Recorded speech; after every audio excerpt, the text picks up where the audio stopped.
abonné leen suñu chaîne YouTube MST 18 TV MST 18 TV. c'est un génie politique parce que yow mën ngaa dal ci sa adversaire mën ngaa complot sa adversaire mën ngaa jënd sa adversaire wëlbati ko ba suy waxati doo xam lu muy wax lu mu doon loolu mooy génie politique. ñun on a besoin de génie d'État koo xam ne bu ñu la jënkee réew nga defar réew mi waaye soxla ñu ay génie politique mooy lañ la dénk nga liggéey ko ba Sénégalais yi soo ne woon sama deuxième mandat jeex na maa ngi dem ñu ne la bàyyi wuñ la parce que résultat nga def waaye jël doole bi ñu la jox rek dal ci kaw nit ñi 9 ans de Macky Sall li fi am musul am ci Sénégal ñaata adversaire la tëj ñaata adversaire la faagagal loolu ba kañ loolu nag lañu mën a tur nangooti te nag lii mu def dañ koy tuddee ci tubaab haute trahison. haute trahison mooy wor bi gën a rëy ci wor yi mën a am ndax moom biñ ko falee dafa teg loxoom ci suñu constitution daal di waat ne waat naa ni dinaa respecter constitution bi lii mu def du respecter constitution bi dinaa nekk au service des Sénégalais lii mu def du nekk au service des Sénégalais ku dem ba yow dong nga wéet ak sa peuple nga wéet yow kundum fi nga nekk ak sa juróomi nit sa peuple nekk en face de toi nga am sañ-sañu yónni sa ministre bu immature mu ne peuple boobu yëpp ay terroristes lañu peuple boobu yëpp dafa am ay intérêts yu ne seen gannaaw di leen financer ndaw ñii dañoo mës a gis ku leen financer taxaw saaga sa peuple ñëpp wéet yow dong sa palais tey soo demee ville soo ko fekkee foofu moom dong ak palais cundum peuple bi yëpp nekk fii su dul woon militaire ak armée bu nekk suñu diggante tey jii kenn ay bagage am dañ koy fon loolu foog ngeen ni mooy haute trahison parce que liñ ko joxoon ci ay moyens du woon pour muy comploter contre des adversaires politiques dama wax tey ñu ne ma contrôle judiciaire waratoo wax ci dossier bi ma ne juge bi bu ngeen ci waxee ma wax ci ndax saa su ne dossier amoon na fi dossier Khalifa Sall gis nañ ko dossier Karim wax na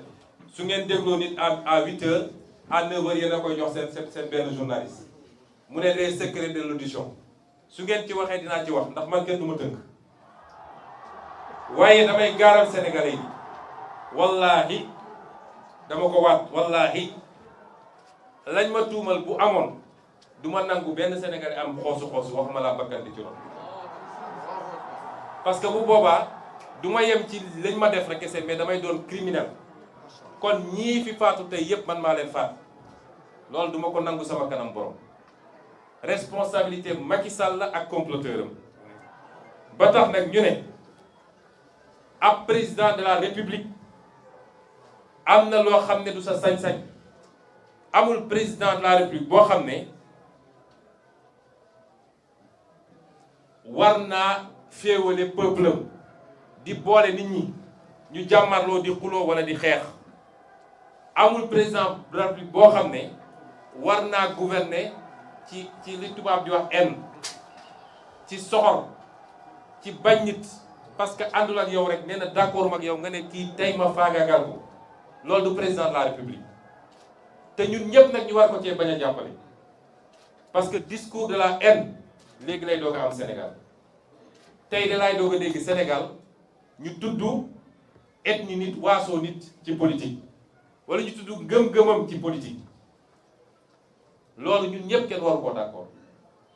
te di ci woo ñëpp nag ba ci boole média yi ñun ñëpp dañu góorgóorlu opposition de programme de projet d'idée d'accord mais def ay programme semaine bu ne ay nit ñëw taxaw di saaga nit di xas nit di ŋàññi nit di wax ci ñoom moom loo xam ne du dëgg suba du dugg ngoon mu yor njaboot yor ay nit yu ko bëgg yor ay militant loolu mooy taal réew nañu delloo si suñu xel mbir mi sottante xalaat la opposition d'idée de programme la waaye du opposition personnelle kenn ku nekk deram rek la am waaye xëy suba ba ngoon jot di wax ci nit di wax ci nit di wax ci nit tam ko dëmm wax ci mbokkam wax ci waajuram loolu amu fi woon ci Senghor amu fi woon ci Abdou Diouf amu fi woon ci Abdoulaye Wade mi ngi fii doog a am te dafa war a dakk Macky Sall moomul réew mi ñun ñëpp ñoo waroon jël suñu responsabilité te lii defe naa buñ ci génnee dina doon leçon pour ñun ñëpp parce que maa ngi seetaan programme yi je vois moins d'arrogance ñenn ñi sax ñëwetuñ dem plateau waaye suñu demee plateau dañuy wax ju sedd. Est-ce que waroon nañu toog ba egsi fii gouvernance de l'arrogance xëy suba ba ngoon jot di saaga nit ñi loolu ñun ñëpp war nañ cee jël ay jàngat ku ñu dénk réew ñii nga xam ne ñooy say takk der nga xam ne kaaraange société bi moo leen tax a jóg warloo leen mettre ci benn situation bi parce que takk der yi ma gis ñoo gën a am lu leen naqari fi mu toll nii ndax xam nañu ki ñuy dóor seen rakk la xam nañu ki ñuy gaañ seen rakk la koo ci wéetal xolam seetul ku ñu jox réew war ngaa moytu loolu war ngaa moytu banqaas yi nga xam ne ci nga toog nga mettre leen ci ay situation yoo xam ne ñoom seen bopp dootuñu bëgg dara ci liggéey bi. may rendre hommage nag gendarmerie nationale ci seen professionnalisme ci seen sens de la responsabilité ak seen hauteur man dama leen mujj naw GIGN bés bu ñu may jàpp ba tey bi ñu may déposé fi ma dem noppalu ji seen loxo laa nekk. brigade de recherche nous avons une très grande gendarmerie ngallaawaay bu ñu caaxaane suñuy institution des professionnels dinañu respecter ordre mais sans zèle sans brutaliser kenn mësuma sax bëmëx kenn mësuma xoos kon ñooñu ku am lu mel noonu àdduna bi yépp ñeeñu ko ngallaawaay Macky Sall bul yàq suñu réew. gendarme boobu gaañu barki démb ci ñi ma yoroon la 12 GIGN ñi ma yoroon la di professionnel bu mag a mag a mag un patriote une fierté pour le Sénégal ñeewante bi mu amoon ci ñi mu doon sànni grenade bi moo tax mu téyewaat ko hésitation boobu moo yàq loxoom tey kon yooyu nañ ciy bàyyi xel te gëm naa ni mu amee ci gendarmerie la amee ci yeneen corps kon politicien yi bu ñu yàq suñu diggante ñun biir sénégalais waaye suñu diggante ak suñuy institution rawatina gendarmerie armée police ak keneen ak keneen di wax tamit nii Macky Sall dafa trahir le peuple sénégalais Macky Sall mooy le seul responsable de lii xew nii ci réew mi te responsabilité boobu duñ ko bàyyi mu jaas Macky Sall amul légitimité pour jiite Sénégal tey jii amu ko woon démb tey doog a ñëw ndax man bokk naa ci candidat yi nga xam ne bi ñu génnee 2019 maa waxoon candidat ñeenti candidat opposition yi ne leen position de principe du ne génn nañu génne xale yi ñu xeex de waaye position de principe mooy duñ ko reconnaître amul légitimité il est le président légal waaye du président légitime defe naa mel nu man ci ñeenti candidats yi maa yor position boobu ba léegi mosoo leen ma dégg ma ne ko président Macky Sall laa koy wax parce que légitimul dafa mbuxum élection yi légitimité boobu nag li ci desoon lu tuuti su doon des na moo fi nekkatul kon suñu newoon ci yenn situation yi Macky Sall dañ ko war a wàcce tey jii suñu nekkoon ci yenn situation yi waaye foofu nag laa bëgg askan wi déglu ma nañu déglante bu baax a baax a baax parce que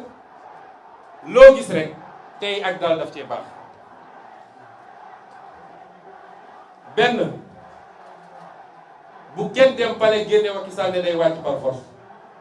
parce que loolu baaxul ci démocratie fi mu mën a jëme réew mi du baax moom bu xoolee boppam ba xam ni amatul légitimité pour jiite Sénégal mu ne jóg naa man démissionné na askan wi yëpp jóg tàccu ñu préparer suñu élection anticipée ñi war a dem jàmmarloo waaye bu ko deful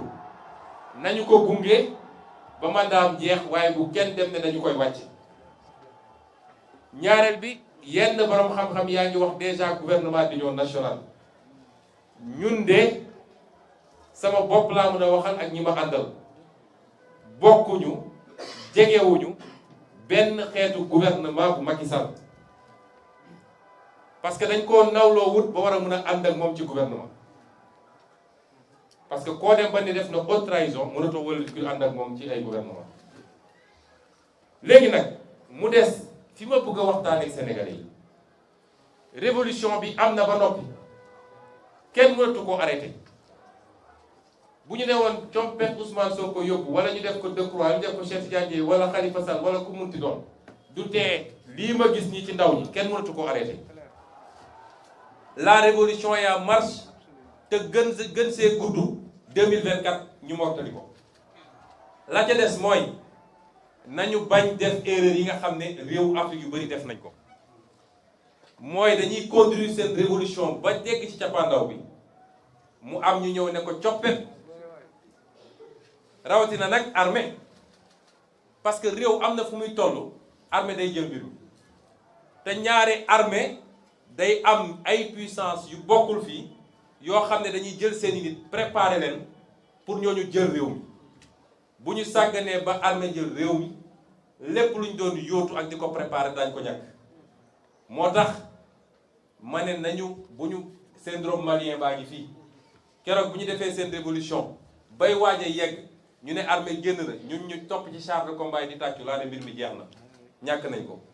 noonu la amee feneen ak feneen ak feneen moo tax révolution bi am na ba noppi Macky Sall mënatu koo téye kenn mënu koo téye kon nañ ko encadrer parce que stratégie dafa baax ci lu ne du lépp nag la ñuy wax ci télé